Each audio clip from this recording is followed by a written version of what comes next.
ఎందుకని ద్రోణాచార్యుల దగ్గరికి వెళ్ళి చెప్తున్నారు అనంటే, ద్రోణాచార్యుడు వాళ్ళకు గురువు అయినప్పటికీ ద్రోణాచార్యుల దగ్గరికి వెళ్ళి పశ్యేతాం పాండపుత్ర ఆచార్యం మహదీంచము వ్యూఢం ద్రుపద పుత్రేణ తమ శిష్యేణ ధీమత అంటున్నారు. ఎందుకని అలా చెప్తున్నారంటే, అయ్యా మీ శిష్యుడు ద్రుపదరాజు కుమారుడు దృష్టద్యుమ్నుడు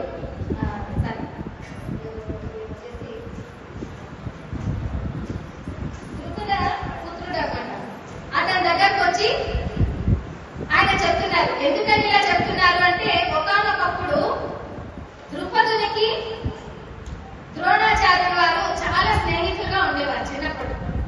అప్పుడు ద్రోణాచార్యులు చాలా కఠిన పేదవారు అన్నమాట.